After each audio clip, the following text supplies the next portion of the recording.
Oh, you didn't know? Your ass better call somebody!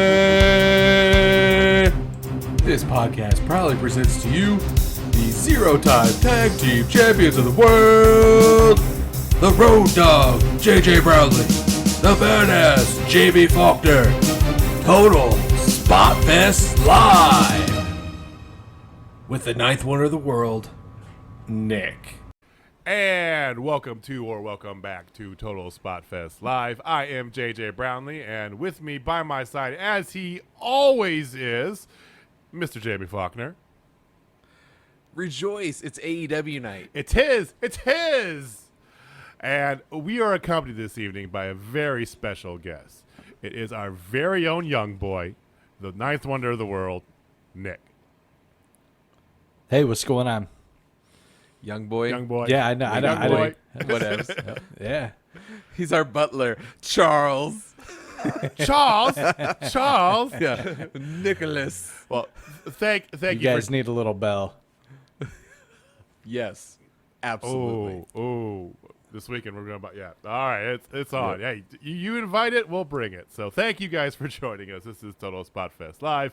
This is our Thursday AEW show. So we are doing this as always with James going to run us through AEW. Give you guys a quick heads up. As you know, upcoming is the TakeOver WrestleMania. It's a lot of wrestling going on this week.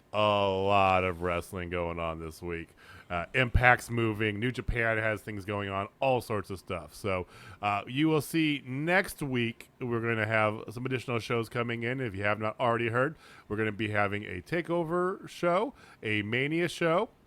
They're going to be separate. We'll release those on Monday, and then we're going to be back for our regular current schedule Tuesday, going over the post-Mania TakeOver fallout, a little bit of everything tied into one giant, big news hour-ish, if you would. We'll be back again next Thursday, for AEW Dynamite. And then the following week, we're going to introduce a new chapter to you guys here. We had taken poll of our Twitter followers and asked everybody who listens to give some feedback. So we're going to, this weekend, figure out exactly what that's going to entail. Next week we'll give you an update on it, but thank you for joining us. If you are watching on YouTube, give it a like down below, give us a subscribe. We truly appreciate it. Just pound the subscribe, like pound it like Nick's father pounded him as a youth.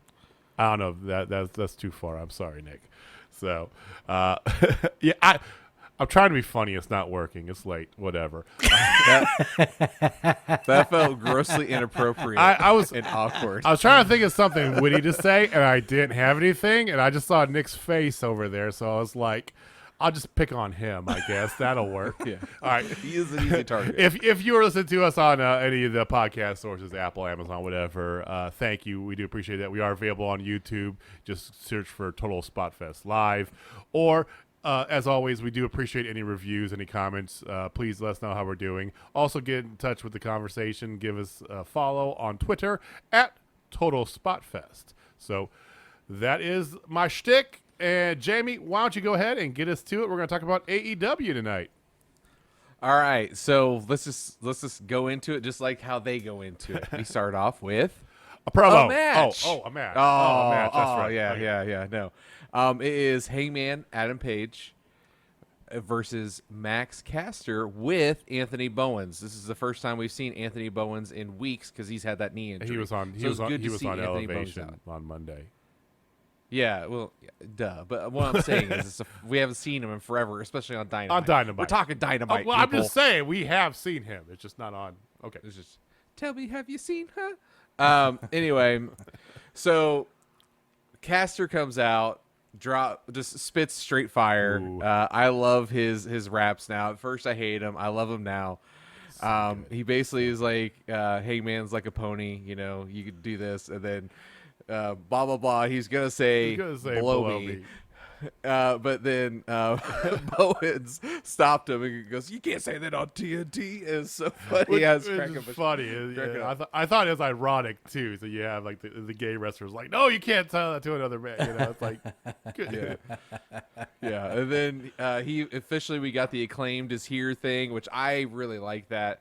I really like them. I think they got a bright future. And Max Caster, I just gotta say, he's impressing the shit out of me every time I see him. He's just getting better and better. And they're so damn young. They're so damn young. Yeah. They're not like top flight ridiculous. young, but they're still young. Yeah. So this was a great match. I thought it had a lot of, back and forth.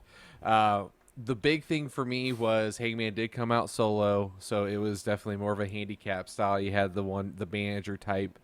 There was a great spot where Hangman Adam Page was going for a dead eye, and Anthony Bowen slid the boombox between Page's legs to Caster. They stopped it.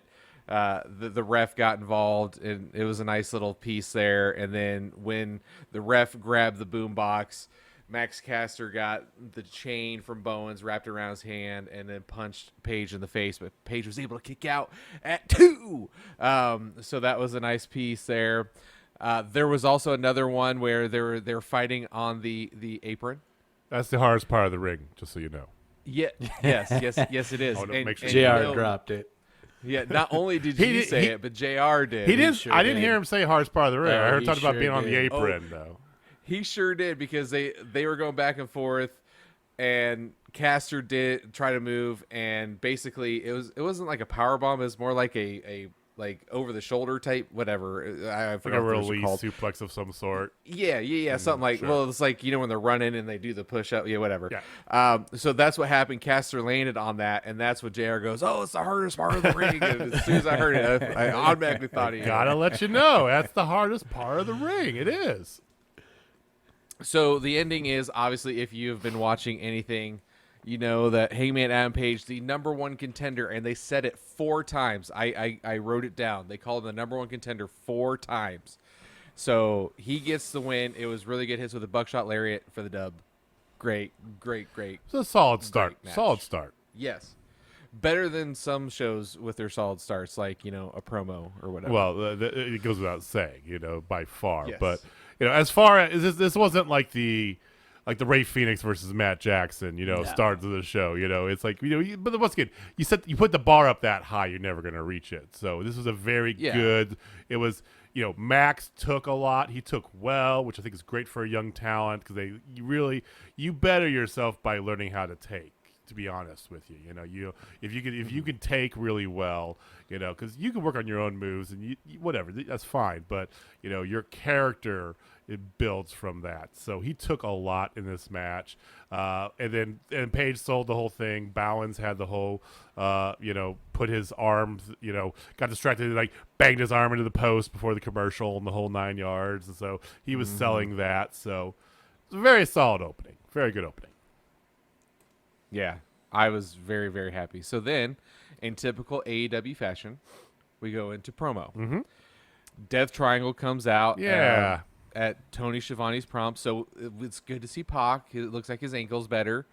So that was a really nice piece to see there. Remind them that they have the shot at the World Tag Team titles next week, which I am actually looking very much forward to, because next week's show, there's a lot going on. They did the card at the end here, but next week's show, spoiler, wow. Yeah. And it's not counter programming because they're by themselves, so I think that's probably why. Yeah. Anyway, so they're talking, and the next thing you know, Orange Cassidy's Pixies theme song comes out. And just automatically made my heart happy. Big smile every time now. Yeah, so Orange Cassidy, the Best Friends, and Chris Statlander. So they're all a group now, which I think is excellent. If you've been watching Being the Elite, Orange Cassidy and Chris Statlander have this weird thing, and I absolutely love it and adore it. So Orange Cassidy comes out and does the laziest promo of all time, which I think is great. I wasn't a huge fan of this whole part, to be honest with you. Well, I love it because it's Orange Cassidy. He's just like, but it's like the thing is, like, though, he actually said stuff, and it's like, come on, like his whole thing is like he's like so lethargic, he shouldn't barely even talk. If he was handing out money, would you like it, JJ? Well, no, please don't give me money. Yes, of course I would like it, but I don't know. like if he had chest hair and wore a funny hat, would you like it? if he was as good a wrestler as Cameron Grimes, sure. So He's far superior. We both know that. well, we also both know that you don't think Cameron Grimes is as bad a wrestler as you portray on this podcast, but that's beside the point. Please go forward. No, that's accurate. Anyway, let's NXT talk. That's our next thing. I didn't Anyway. start this. Our young boy started this. So. Yeah. So basically, Orange Cassidy reminds them, "It's so great to see you in the ring again." And then they showed the last time all of them saw each other. They showed Revolution from 2020, which was our show was the go home show for that, if everybody remembers. So they talk about that, and then tells them to jog on, get off the stage. Trent talks, it's like they got to work their way back up. He says, "Calm down. We're only give you a heads up. The boys are back in town, plus an alien." So I like the last line he said. Everything else, he was not good on the mic.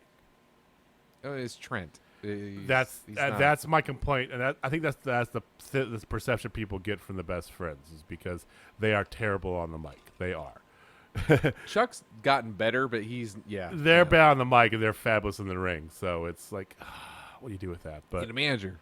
Give him a manager. This whole segment, I'm just kind of like, okay, point, whatever. I as much as I love to see these 6, 7, if you would, go at it, or do things together, I feel like this whole thing just was kind of just a filler. So I'm like, whatever. Yeah. I agree. Because after this, they have a no audio clip of Mike Tyson talking to the Jaguars coach, Urban Meyer, whatever. But the next one. This was, buckle in. So out comes the inner circle.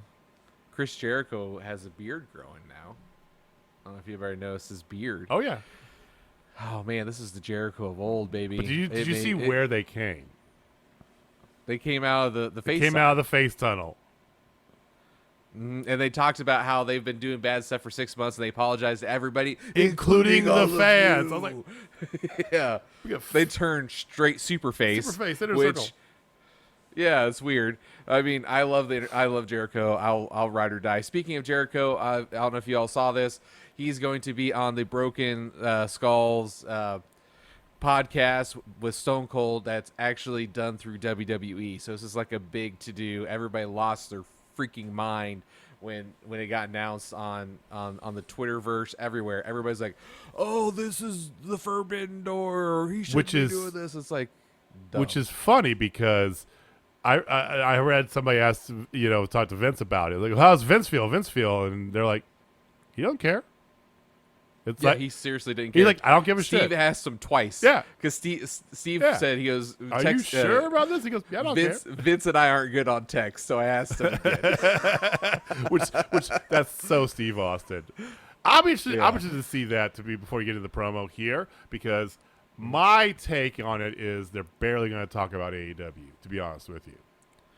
So they had a little clip today, a 2-minute clip that just came out, and basically it was the Jericho list, and he talked about his favorite tag team partners, which he said Big Show and Sammy Guevara, which I found kind of funny because both of them are in AEW now. Yeah. He talked about the best talkers. He did call Chris Jericho, or not Chris Jericho. He called The Rock and Stone Cold, and then his favorite WrestleMania opponents: Shawn Michaels, Kevin Owens.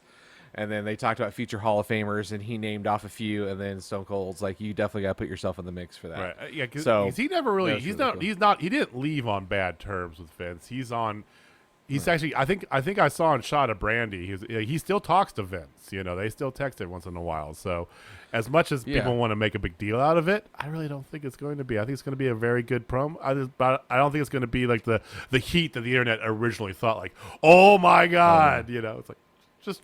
I'm looking forward to it. It'll be great. I'm looking forward to it. All right, so sidetrack done. Let's get back on. So This this was a great promo. It's arguably Jericho's best promo since he's been in AEW. He was spitting just so much fire. It was great. He called MJF his jerk-off friend, which I thought was friend. great. That's his new moniker for him. Jerk-off there will be friend. a T-shirt. You know this. And I will buy it. You Mark. I'm a Max. Thank you. Yeah, because it's no longer Marks. Marks are now Maxes. Yeah. So Chris Jericho basically is like, people who are all about it are Marks, but you were the same person, so you're now it's a Max, which I thought was great. So Marks are now Maxes. Chris is going to change Mark to Max. The truth is MJF is never going to be better than him, and he knows it. And it was just, he kept going on and on. Man. Tully Blanchard, the third ranked member of the Fourth Horsemen. He compares Dax and Cash to the Jonas Brothers. He mentioned Sean Spears tried to call him after he got fired from the Fed 10 years ago. I'm like, Jesus Christ, man. He even shot on MJF's scarf. Yeah, he did. He went nuts. Said I got a clipboard in the back if you want to do old that things. was good. Yeah. Yeah. So the best thing that came out of it, though, 100%, 1,000%, is on May 25th. May the 5th. It was May 5th. Sorry, May the 5th. Yeah. Sorry. Oh. Blood and Guts match, Inner Circle versus Pinnacle. Yeah, we finally getting we called it 2 weeks ago. We all were like, yeah, they're doing that, but it's official. It's going to be on TNT too. That's Wednesday night, May 5th. That's 1 week. I mean, from last night. I would pay to see it, but I would too. But I'm just watch it for free. That's cool. I mean, it's cool. It's putting on TV, but we're finally getting it after. What, a year and 3 months now? Yeah. They even said that this match is supposed to happen like on March whatever, like they had some date. He's like, we've been wanting to do this match since then, and now we're doing it. I thought that was really cool. So finally doing it. It's gonna be good. Yeah, the worst is yet to come, and God help you for it. That was the last thing Jericho yelled, and I thought, oh my God, I am jazzed up. So we get blood guts, baby. So I'm really excited about that. So then after that, yet another promo is Dasha and Christian Cage, who gives a shit. And then I thought this was a better promo than the Orange Cassidy and Best Friends promo. Barely, I'll give you that, but barely. But since it's Christian Cage, whatever. Taz came out. Taz gave him. Since Jamie's just going to gloss over things he doesn't like necessarily personally. I mean, yeah. Yeah, well, that's not what the show is. Well, can I ask you real quick? Am I the only one that wants Taz to go away and stay away for a while? On the announcer table, he's fine. This whole thing is getting old. Well, Team Taz is a slow burn like hell for sure. But I don't hate Taz that much. I'm good with him. He gives an outstanding offer to Christian Cage to join Team Taz. So that's the moral of the story that Jamie could have just very quickly said instead of just trying to gloss over the whole damn thing. Just saying. Whatever. Christian Cage. I only hate Christian Cage so much. He's not the greatest ever, stinks. but he doesn't stink. You guys are He stinks. You guys don't know wrestling. My God. Please. He stinks. He's no Reginald. Let's just be honest with ourselves. I'm kidding.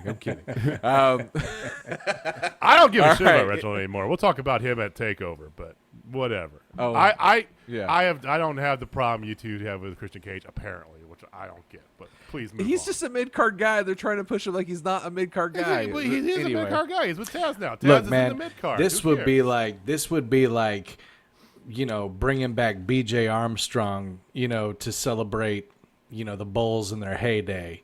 You don't bring back MJ. You don't bring back Scottie Pippen. You don't bring back Rodman. You bring back B.J. Armstrong. And then you prop him up like he's some sort of NBA legend. It's like, no, he happened to be on an amazing team.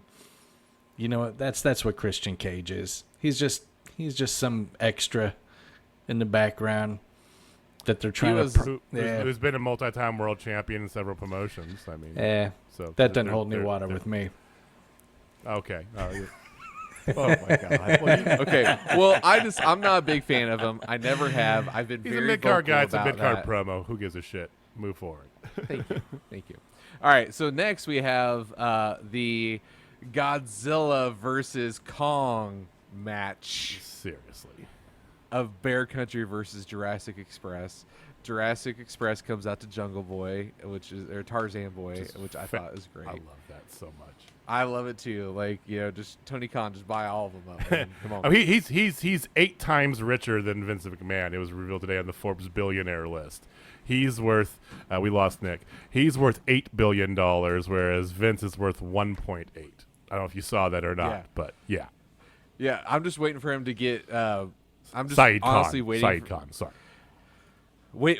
Yeah. Yes. The dad. So I'm literally just waiting for him to get Britt Baker some badass music. Yeah. Oh, yeah. She's Absolutely. badass music away from being a superstar.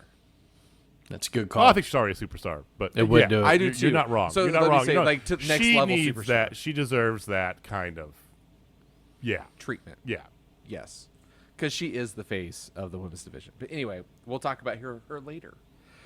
All right, so this match had lots of spots, lots and lots of spots. Let's just do it. Chokeslam to Bronson by Luchasaurus, and then the moonsault. 1, 2, 3. Jurassic Express gets the win. It was no okay. Real surprise. I'm not a big fan of Bear Country, just to be honest with you. They could do a few cool things, but I don't know. It just. I like. It just didn't feel like I a good don't match. mind their shtick, other than their hideous masks. I mean, the terrible masks. Yeah, I don't get him at all. But other than that, I mean, it's in a way, it's kind of what you were clamoring for, Nick. You said, "Where did all the fat guys go?" Well, this is. You know what? This That's a you know, good call. And I that's- was thinking it. I was thinking this as this match was happening. I was like, these are not the fat guys I asked for. that's the thought that was going through my head while I These was are not watching the this. fast guys you want. Well, have no fear, because the next match probably has the fat guy you're looking for, but we're not there yet. Oh yeah. So QT Marshall is at the Nightmare Factory. So he's just doing some stupid promo talking about he puts over Camarado Solo and then Anthony Ogogo, and then he says that the Nightmare Factory is his fucking factory. This is the best bleeped it out. promo or best I've seen out of QT Marshall since he's been on screen. I'm just gonna say that. There's actually some fire there, because the other stuff was terrible. This other, like, I don't know if I'm turning. I don't know if I'm turning. Now he's fully turned. It's like, I appreciate the hell out of this. Commit. It was a lot better. Yeah. Then we have yet another, because in their This is- style, they do one match, 3 promos, 1 match, 3 promos, and then they get match. But then they have another one. Tony Schiavone introduces Sting. I'm just gonna say I'm just getting sick of this every single week. Tony Schiavone with an out front interview with Sting on every single Dynamite. Come on, Dude, I wish he never came over.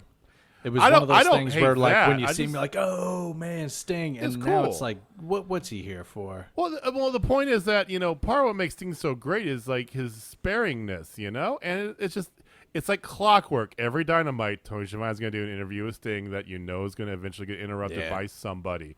Skip a week. Just skip a week, for God's sake. Seriously. Agreed. Sorry. Yeah. Sorry. So it gets interrupted by Jake the Snake Roberts. Almost which immediately.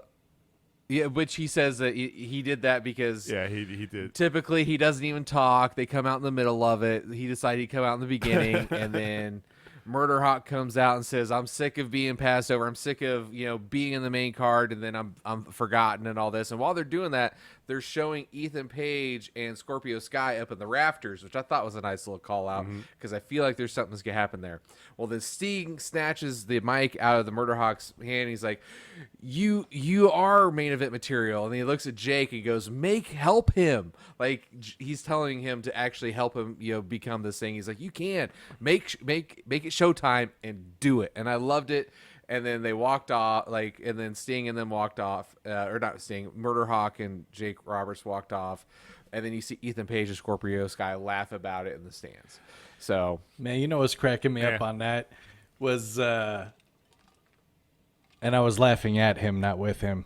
Sure. But you were. Sure. Jake the Snake, We'll say that. when he talks, the poor guy, it sounds like a handful of gravel in a garbage disposal. to Hey, begin all with. right, so But then, so like, you can Stinger, see him- Stinger, you gotta come here. We're gonna talk now for a second. Well, dude, it was funny though because you could tell he was making little pauses, waiting for applause, and it wouldn't happen. And like there was the one where he's like, "Where's your little gerbil?" And like there was nothing. And then he goes, yeah, that's actually a good Jake. he's like, "Your little friend, he looks like a gerbil." Like he was explaining his joke and why. Yeah. Where's your gerbil friend? You know, it's like, my God, man. Where's your gerbil? Like, he talks like he's got, like, emphysema. Like, that's how he talks. It's like, I'm Jake the Snake Roberts. Like, it's just... He always has a scratchy voice, but everybody knows his history. He has done plenty of things to make that voice box as scratchy as possible. So, There's something about me you don't know, Joe Rogan. I smoke rocks. Sorry. Yeah, I like Ethan Page and Chappelle Show. Scorpio Sky. Rest of this, whatever. I can't give a shit about. Yeah, agreed. Yeah. So then we have another Team Taz promo. This is what gets under my skin. These damn Team Taz promos. Terrible. Shit, get off the pot. Come on. Yeah, it's just dumb. I'm not even gonna go over. There's a saying. Starks talks about how Brian Cage is, they won because of him. Stupid.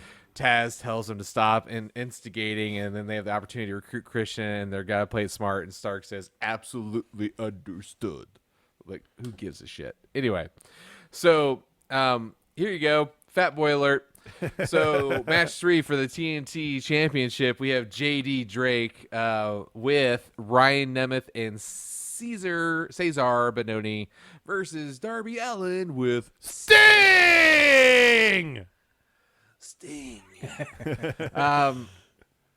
It was actually a really good match. This is a surprise match. As much of the as night I for want to me. be an asshole about this, I can't. I'm with Like, you, I buddy. really want to be an asshole about I this thought one. this was going to be the Darby stinker, took some for punishment, sure. man. Well, he So, always does, but yeah. He always does, but So I have a problem with that. He is the damn champion. He doesn't always have to be like getting the shit kicked out of him and then out of nowhere hits a coffin drop or Yeah. whatever and then wins. no, it's a Like, good point.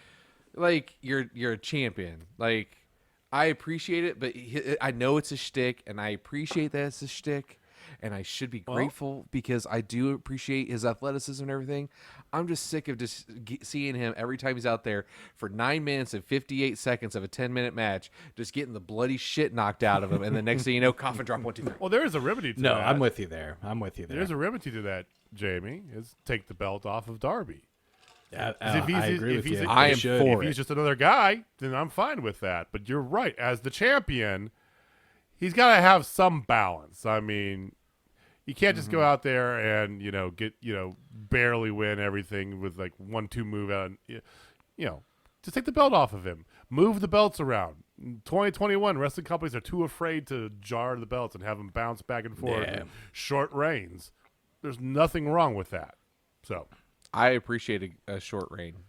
I really do. I think it's great. I think it creates... the Miz 1 week WWE champion short, or like a month or so. The time where it's not 3 appropriate, weeks. in my Couple weeks, opinion, yeah. is when you're watching somebody build their way up and then they finally get the belt and then they take it away from them right the following away, Monday. right away, That's yeah. when it's not cool. Hashtag Zack Ryder. Yeah. You guys, we've still pisses me off. You're right, Nick. We have been burnt by WWE way too many times. Oh, dude, we're scarred for life. There's no coming back from that. The one spot I did want to make mention though. So JD Drake is outside on the floor, right? And he takes Darby, picks him up, and tosses him up onto the outside of the ropes. And when he comes back, And then he hits him forearm with a forearm shiver. I was like, dude, I was like, so great. I did that right before the picture. I was like, holy shit, that was a good move. Oh my was so god. awesome. He broke him in half. I did not see that coming from JD Drake. And I did I not don't see a think lot Darby of this saw coming it from coming. JD Drake. I've seen him wrestle a few times. And Dude, he looked super aggressive tonight. Like, I mean, he looked like, yeah. he looked awesome. He looked like, you know what that kind of energy reminded me of? And it's weird because it's not the same Big, thing. thick energy. It was. It reminded me. pull my It reminded snake me of first year Brock Lesnar, like that, just kind of monster animal energy, just going in there and just Okay, the just same destroying. vibe. I get you. Okay, but yeah, because nowhere near the same character or anything like that. Just that raw, I'm with you. just I hear you. Or physique. berserker energy. Yeah. Yeah. So right after this match, the Hardy family office Terrible name. terrible name, attacks Darby and as Sting and the Dark Order come to protect the TNT champion, and then Tay Conti, it's Ty. It is Tay Ty, Conti yeah. attacks the Bunny on stage, which I thought was great. We preview tonight's main event of the trios match of Kenny Omega, the Good Brothers against Jon Moxley, the Young Bucks, which I'm very excited to talk about that because I feel really good about that one. Then Jericho's about to talk to Marvez, and the Pinnacle attacks him. They throw him into the ring, and they assault him. MJF strangles him with his Burberry scarf. Tully slaps him a few times. FTR Spike pile drive him. They lock Icy in their dress. They lock the inner circle in their dressing room. Why did I put Icy? And then they were trying to break the door down. Wardlow goes for a powerbomb. And then out of nowhere, Mike Tyson comes out to make the save. Walks out. He hits a flurry of shots on Shawn Spears, which I thought Inner Circle was able to come out, back up Tyson. And, he and Jericho bury the hatchet. They hug it out. I thought that was a great moment. MJF is clearly irate, as in my jerk-off friend. Yeah. Blood and Guts is going to be so good. good, man. Oh, I know. I can't wait for Blood and Guts. 1 month, one little short month away, folks. Oh. We're gonna have an extra long episode that night, just so you know. That we're gonna talk. I know a lot about Blood and Guts when it happens. Just be forewarned. Yes. So it's a new week. So there's a new Britt Baker shirt out. It's Britt a Baker has good a looking one too. I shirt. might be ordering that tomorrow. I don't know. I like the crutch shirt too. Yeah, for That one Rebel looked good. or Yeah. Reba. Yeah. It's Rebel. It's Rebel. Rebel. Oh, I'm Rebel. calling her that from now on. Thanks, Jamie. Yeah, because it's not Rebel or Reba. It's Rebel. Let's combine them both. All right. Anyway, so Britt Baker talks about a championship match for the Doctor. She says wins and loss rankings are utter bullshit, and I totally agree with her because she is the face, and it's not her fault that she had to put respect to the women's division. And like a true mile, she'll get her wins up on Elevation, and she is Britt Baker, DMD. So her new shirt, if everybody didn't see, it's like the AEW logo, except it's DMD, and the M is in blood.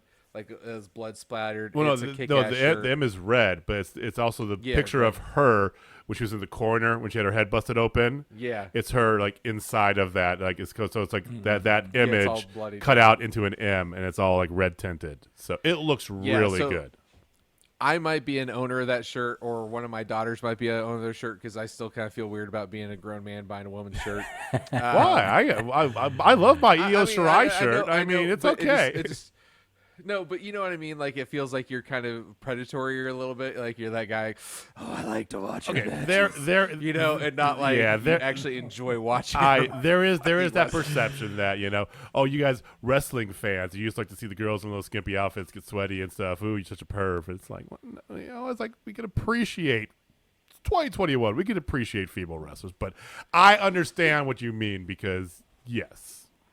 Dude, I can't tell you the number of times I've had to explain why women's wrestling is fucking amazing to people that just think I'm totally bullshitting them, and I'm like, fuck it. Yeah, you just want to see the girls in tight spandex. I'm like, no. Oh, you're just a hornball. We have women It's do like, 450 splashes. Like, we have women do 450 splashes and doing shooting star presses now. Like they're doing crazier shit than the guys. It's like, have you and they're getting after it. It's like just here, watch this match between Britt Baker and Thunder Rosa. Why don't you watch the women's War Games match? Look at this and tell me that's not awesome. Thank you. Yeah. Now I might be a pervert otherwise, but for this, it's good. Yes, fair. It's acceptable. Fair.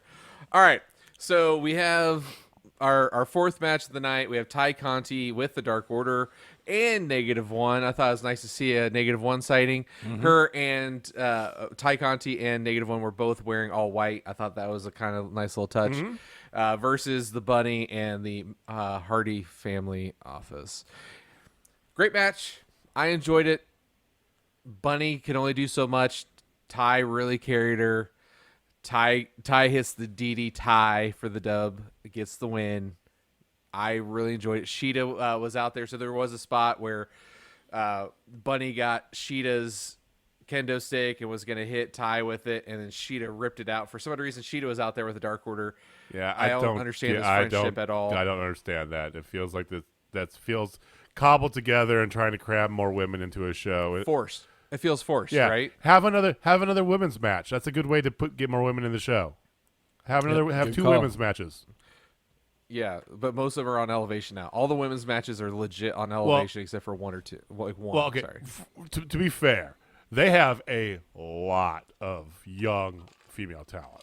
Like, and I don't mean Yes, so you. You know, there's a couple like young 20-year-old, but I'm talking like been wrestling for a year, young. Like they have a lot. Yeah. So Elevation and Like Dark, Vert Vixen, yeah. right? Jasmine Allure, you know, Yeah. all that stuff. So, but yeah, it felt forced. I'm with you. Yeah. So after that, they announced next week Matt Hardy will be challenging Darby Allen for the TNT title, Falls Count Anywhere match. Also, Jade Cargill versus Red Velvet. We're finally getting that match.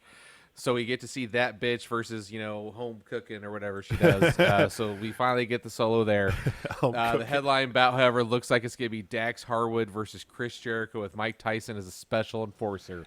Oh, yeah. Are we going to have another special enforcer like WrestleMania 17, boys? Probably not like WrestleMania 17, let's be honest. But it could be. It's interesting. I mean, you don't know which way this could go with Tyson, to be completely honest with you. Plus, there's only one member of each faction allowed out there. Everybody else is forbidden. They're going to be locked in separate rooms. Yes. Well, which I they thought was said great. they're going to be locked in separate rooms, but whatever. There's only going to be Sammy Guevara and I can't remember who was going to be there from the Pinnacle. Sean Spears. Spears? Sure. Spears. Whoever. Yeah, I think it's going to be Spears. All right. Oh, so plus- main event time. Plus, Anthony Okay, sorry. Ogogo's making his in-ring debut next week for what it's worth. So Which should be interesting. It's the thing is like I'm not a big boxing fan, so I didn't really know of this guy that much. But I did Google him, found out he was indeed a bronze medalist, and so it's like, let's see what it is. I mean, could be cool. Yeah, boy can punch. Yeah, But can he wrestle? But you got the tag championship next week too. So tag championship, Yes. U.S. Yeah, tag championship, Jericho versus Dax. It's going to be a good show. It's going to be a banger. I'm calling it now. I might preemptively say it has total Spotfest potential. Ooh.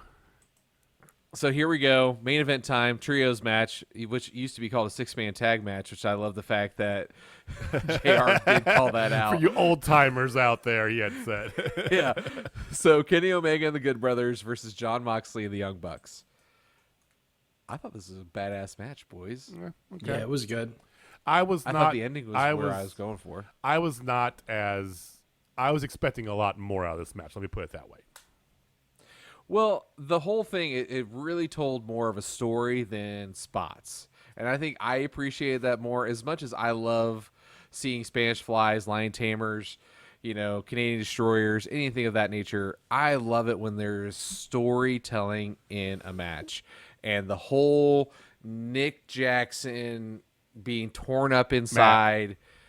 Matt Jackson being torn up inside and Nick just kind of come along for the ride, which is kind of a weird thing, but whatever. It just, I enjoyed it because there is so many moments where they had the chance to absolutely beat the shit out of Kenny Omega and they wouldn't. They made Jon Moxley do it. So lots of moves. The Then it gets pacing down was towards great. the I will end. say this, the pacing, the way they paced this match was perfect. That I like. Because you know how I'm big about the pacing. Good start, crescendo, get it up there, take it with plateau. That was good. So it gets towards the end. Nick and Matt have the ability to do a double super kick on Omega. They have the chance. Matt had a chance to do it solo at first, and Nick came in, and they had the chance to do it together. They both didn't. Moxley got tagged himself in, and then he did the his move, paradigm shift. Not once, but yes, twice, ladies and gentlemen. And they were getting pissed, and he started doing a rear naked choke, and then he got in their faces a little bit. Then he was going for another paradigm shift, and then what happens? The Young Bucks do their super kicks on Jon Moxley. And next thing you know, here come the Good Brothers. They hit their magic killer. No, Kingston comes out.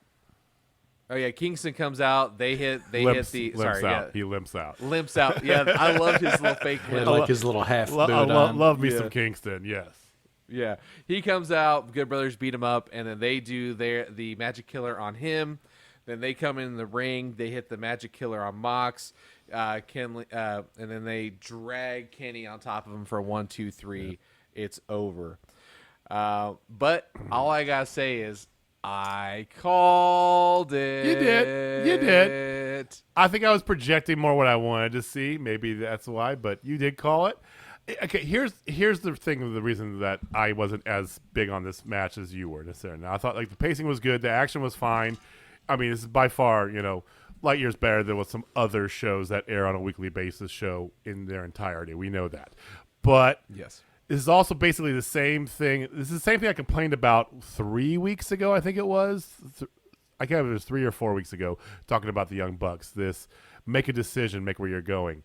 We still don't really know at the end of all this, and I'll let you talk about the post-match in a few. We still have no idea what's going on.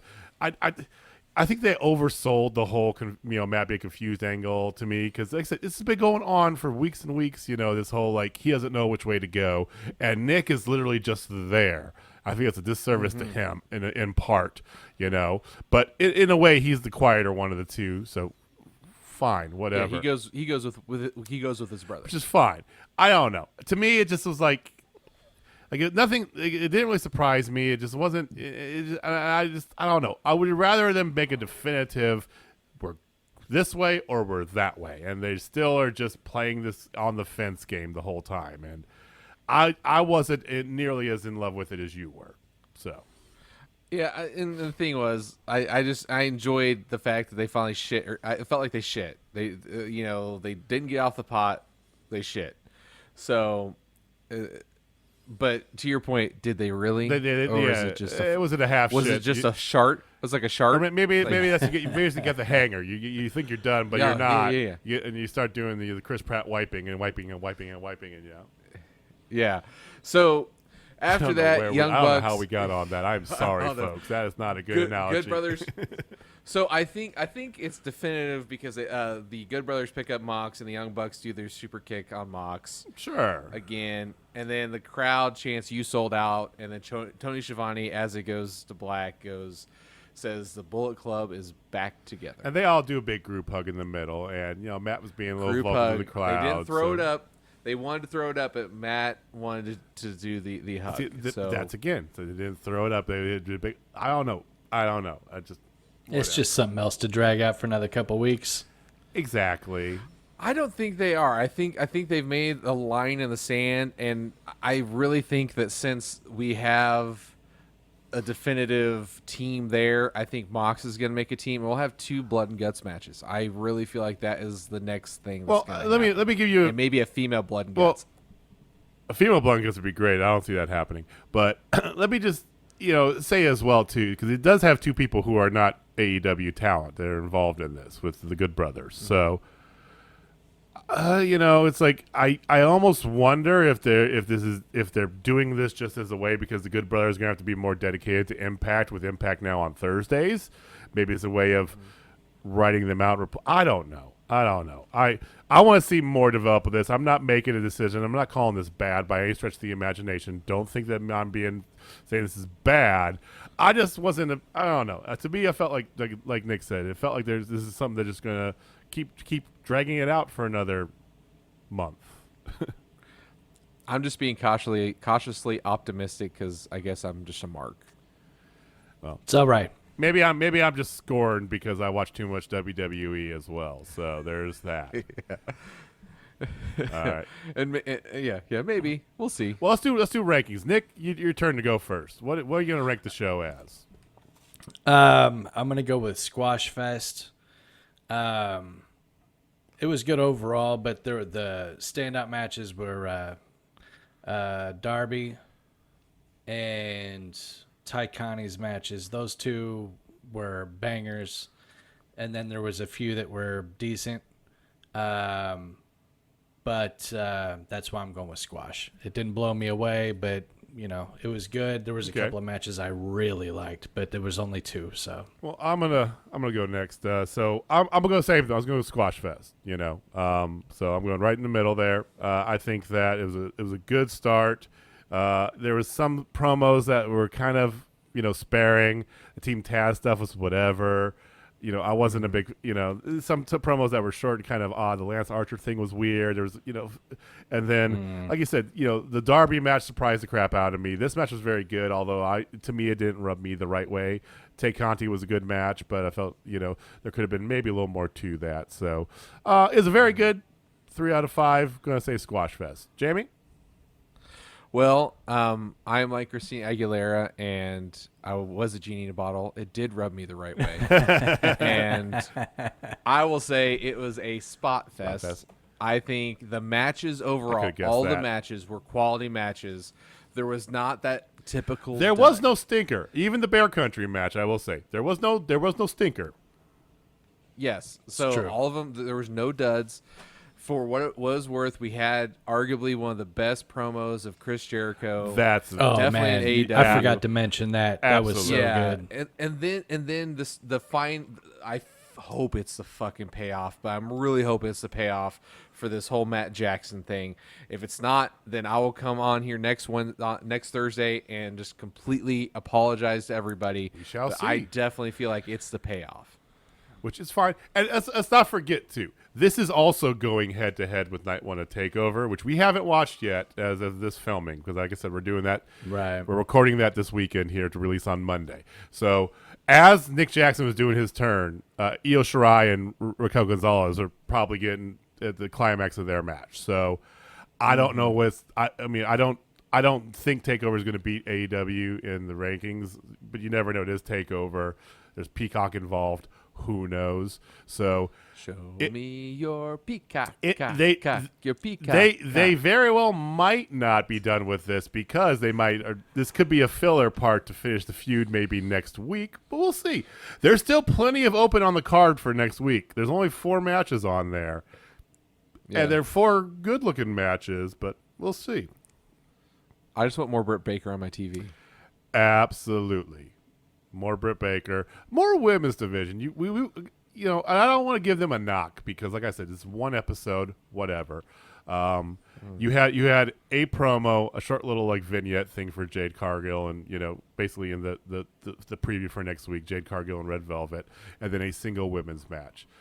So I'm not gonna give them a knock yet, but let's not revert back to our old shtick. We were giving you all this credit for finally developing multiple feuds in your women's division. Don't lose it, AEW. Keep going on this. Let's get more Britt Baker. Let's get Tay Conti a title shot. Let's put Hikaru Shida in a match. Actually, how about that? Just saying. That'd be great. I'm in. All right. Well, that's what we got for this week. So thank you guys for joining us, sticking around. This was our AEW Dynamite weekly review.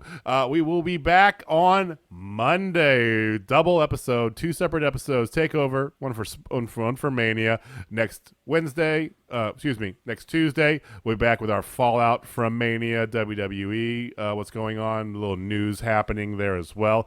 And then we will see you here again next Thursday for AEW Dynamite, uncontested AEW Dynamite as well. So that'll be interesting to see. We'll have a lot to talk about next week. Still the busy time for wrestling, so we're not going to sleep for the next several days. But I want to thank everybody for listening. If you would, please give us a follow on Twitter. It's at Total Spotfest. If you're watching this on YouTube, press gently the subscribe button down below and the like button. Please caress it like a newborn infant. Just caress it until it clicks. Give us a comment. Let us know what you guys thought. Do you think this is the culmination? This is the pinnacle or the start of the plateau, the summit for the whole Young Bucks thing? Or do you think they're going to drag this on? Or is there another angle that maybe we don't even see coming? What are your thoughts? So thank you once again. We will see you guys soon. Nick, why don't you say some things to the peoples? Love you guys. Thanks again for listening. Looking forward to Mania weekend and getting back with you on Monday and Tuesday. Monday, Tuesday, Wednesday, Sunday, all the days. One of them. All that stuff. Monday, Tuesday, Wednesday. Yeah. Happy days. Sorry. Okay, take us home. Let's go. All right. Well, if you're not down with TSL, I got 3 words for you. I called it. All right. Thanks, guys. We'll see you soon. Peace.